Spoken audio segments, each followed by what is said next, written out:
Hello YouTube. This week I've got the keys to a 2018 Kia Rio 5-door. Let's take a look.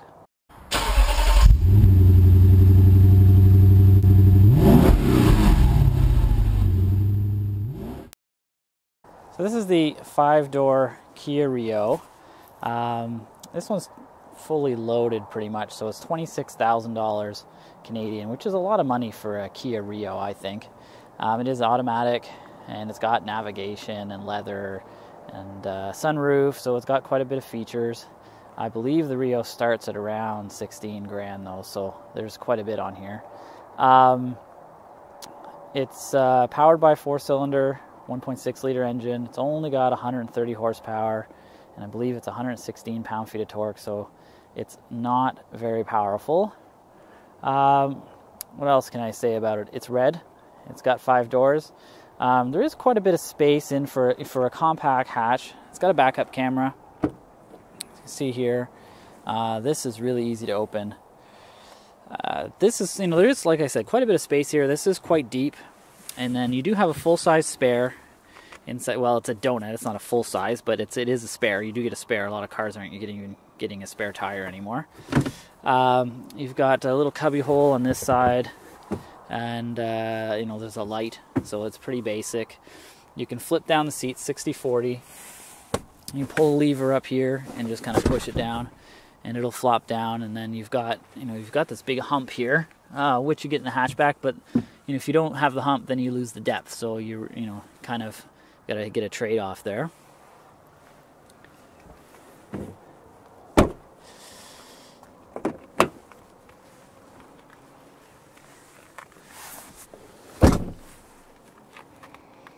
So we'll hop in the back seat. Again, not much back here. There is a USB, not a 12 volt. It's a USB outlet down here that looks like a 12 volt. Power windows, some speakers on the doors, some hard plastic, and that's it. That's all you got back here. Now, if you look up front, you'll see it looks kind of good. It's somewhat inviting. It's black. Kind of stark, but there's some silver outlines in that, and the dash is kind of a different black. It's kind of more of a gray, dark gray. There is a sunroof, as I mentioned, so you get that. And in terms of legroom, it is it's a compact or subcompact car, so there isn't very much legroom. This seat's in my driving position, and I'm about 5'8", 5'9". So you can see here, I don't have much room. I fit. It's a little bit tight, but I fit. My knees aren't touching or anything like that. There is a mat pocket on this one too, which is, I guess, somewhat useful. So let's go up front and take a look up there. So the story up front is pretty much the same as up back. In the back there, hard plastics in terms of that. The door panel here is all hard plastic. There's nothing soft here. The armrest is slightly cushioned, but not much. So this is all hard plastic. Even the dash here, this is all hard plastic. It's all kind of hard plastic. Everything in here is hard plastic. So that kind of feels a little bit cheap. It does start at around 16 grand, so you're starting pretty low, right? It does, so Kia gives you, basically what Kia is giving you is a ton of options, right? So it's got heated seats, and it's got a heated steering wheel. And I got to tell you, the heated seats, they'll burn your butt in like no time flat. And the heated steering wheel as well, it'll burn your hands off. So I'm always switching this, I switch it down to 1, and it's still too hot, and then I turn it off after a while. As you can see here, the seats are nice. They're a leather seat. I didn't think they were leather at first, but apparently, according to the website, they're leather. They're nice and tight, and they're perforated here, so you get that heat through, like I said, pretty quickly. You've got a traditional handbrake. You've got 2 cup holders, and you've got a little tiny storage bin in here with nothing in it. I thought there was a 12 volt in there, but nope, just a storage bin. Up front here, you've got a little cubby hole here. You can throw your phone in there or your wallet, whatever, your keys. And you've got a 12 volt outlet, USB, and an auxiliary for that. Again, features, it's got automatic climate control. It's got navigation, as you can see here. It's got Sirius satellite radio, and it's got FM and AM radio as expected. Of course, media, that's if you stick in a USB drive, you can get some media off of there as well. And under setup and that, you've got a bunch of settings. I went into display to check to see about the display off, and when you do press display off, it goes completely off, which is nice. I really like that at night. So that's the navigation system. It's pretty basic, but it works it works really well, and it's quick to use. It's got again, features. It's got cruise control, and it's got Bluetooth, of course. It's got automatic headlights, automatic wipers, and it's got a rear wiper. And what else does it have here? We've got traction control, and we've got the brightness for the dash. You also do have a display in the center here, which will show you your speed in digital format, as well as the analog over here on the right, and then the tachometer on the left. And you can flip through these screens, and you can see here, you can flip through that with this button on the steering wheel here. You can see your drive info, so this drive, and then your accumulated average fuel consumption and trip. So I've averaged this week 7.7 liters per 100 kilometers, which isn't horrible. But compact cars are funny because they have such small engines. I do a lot of highway driving. I tend to not get any better than in a mid-size car with a smaller engine like a 2-liter or 2.4 or the new turbos. So 7.7 is okay, but I average the same in a Subaru Legacy. So not great. Let's see here what else we've got in there. That's pretty much it. You got a trip thing, you've got an instant, and you've got your speedometer. So it's pretty basic, but it does have those things, and it shows you your trip remaining up top. So 183 kilometers left, and I've done it says 286, but I added another 50 on there, so 330. So 435, 450, 500 kilometers on a tank. I don't know the exact size of the tank, but I'm gonna guess it's 40 liters. Around there, 42 liters maybe, completely full. So it's not a huge gas tank either, right? The steering wheel is nice and warmed up now after I hit that button, which is nice. And the steering wheel does feel nice in your hands. It's got these little thumb things and indents, and so it's not a horrible car. And Kia's gonna love that. They're gonna quote, "Not a horrible car." It does have a sunglasses holder here, and some switches for lights, turn your lights on, and then it's got, you can call it a tow truck, and there's an SOS, and I'm not sure what this one does. It also does a connecting call thing, so it calls Kia, so I don't want to press it. Sun visors here with mirrors. So that's something you don't usually get in a compact or a subcompact car, as a mirror on the passenger side, so that's nice, as well as a light on the passenger side. So those are things you don't always get. And the typical Hyundai Kia thing doesn't go automatically, but when you slam it down, it closes that. And again, that sunroof up top. So in terms of features, it's got a ton of features. 26 grand. I guess that's what people buy when they buy Kias. But let's take it for a drive and really go over how it drives, because I think that's more important than a bunch of features. For me, I'd rather have a car that drives really well, is quiet, is smooth on the road, and then it has a million features. But let's take it for a drive and talk about that.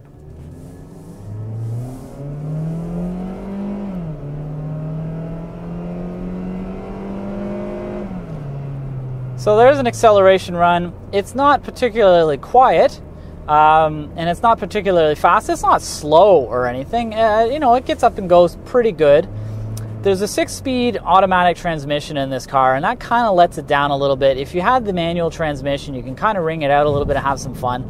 The thing with this car I found during the week is on the highway, 110 kilometers an hour, 115 kilometers an hour, something around there.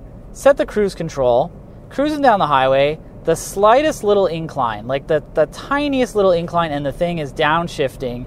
So you hear it, there's no sound, then it's when, and then it's, no sound, and when. It's doing this constantly. It does sit just over 2,000 RPM on the highway if it's in 6th gear, but then it revs up to 3,000 RPM otherwise. I guess you could say, at least if you're on the flat and you're going to get a quiet run, whereas a lot of compact cars, their 6th gear is 3,000 RPM, so you do get that advantage into it. Road noise, there's quite a bit. I don't know if it's just the winter tires on here, so give it a little bit of benefit of the doubt there that the winter tires on this car is a little bit noisier than the all seasons, but it is quite a bit noisy. Wind noise is good though. There's not that much wind noise, but when you get on the highway and you're cruising and then you come off and the radio has the auto volume up and down, and then you realize how loud the radio was when you were on the highway when you come off of it, as it lowers quite considerably. So how does it handle? You know, potholes and that, the suspension is very, very clunky. Not a big fan of a clunky suspension. I don't want to hear the bumps. I don't mind feeling them too much, but I don't really want to hear them going through the suspension constantly. So that kind of threw me off right away. When I picked up this car, I was driving in Quebec, bad roads in Quebec, and every single hole I could hear the suspension clunking away, and I was like, man, I got to drive this all week. It's going to be horrible. But it's not horrible. Again, there's that quote. But I wouldn't, if I was looking to spend $25,000 on a car, personally, I wouldn't be buying this car. So I'm going to say that. I'm completely honest in my reviews. I would be looking for a car, you know, I'd probably have to forego some of those features. I wouldn't get a heated steering wheel. I may not get heated seats. I'd probably definitely not getting navigation, but I'm okay with that. I've got a phone for that. But I might get a better drive, and that'll make me happier in the long run. So if you're not on a bumpy road like this one, once you're up to speed, I was at about 80 kilometers an hour earlier, and it's just at 1500 RPM, so it does cruise nicely that way. And you can kind of, I don't know if it'll pick it up in the video, but you can kind of hear the engine all the time when you're accelerating. There's no two ways about it. A small 1.6 liter engine is going to make some noises. If you look at the competitors, I guess you got the Ford Fiesta, Chevy Sonic, Honda Fit, Toyota Yaris. I'm probably missing something there. Anyways, it's competitive with them. It's a little bit bigger. This is more compact than subcompact. But you know, it's pretty noisy. But I guess so is the Fit and so is the Yaris. I had a Yaris personally, and it was pretty darn noisy. So I guess I'm just not used to driving these subcompact cars anymore. They always, you know, press cars, they always throw me, big luxury cars, SUVs for the most part. Almost everybody's buying an SUV now, so that's a lot of the market right now. So, you know, do test drive them, but this kind of gives you an idea of what you're looking at. It's going to be, a little bit noisier than the compact class for sure, and it's not that fast. The thing is, I'd say if you're going to take one for a test drive, get on the highway and, you know, try to do a route that you would normally drive. If there's a lot of hills in your area, you might get annoyed at the fact that it's shifting all the time. If you're not in a hilly area, it might be fine for you. So there you have it. The 2018 Kia Rio 5-door does have some nice LED lights underneath the headlights there. It's not a bad car. I'm going to say it again. It's not horrible. But for 26 grand, I mean, personally, I'd be looking at a used car for 26 grand, and I could find a nice used car that would, you know, have quite a bit of features, quite a bit of luxury for 26 grand. But if you don't have cash and you've got to pay, you know, financing charges on a used car, it gets pretty expensive. So that's why people like the warranty and that on a new car. And for 26 grand, this is kind of what you're getting, fully loaded Kia Rio. Thanks for watching a little bit shorter review this week because this car doesn't have that many features. But I do thank you for watching, and please subscribe to my channel.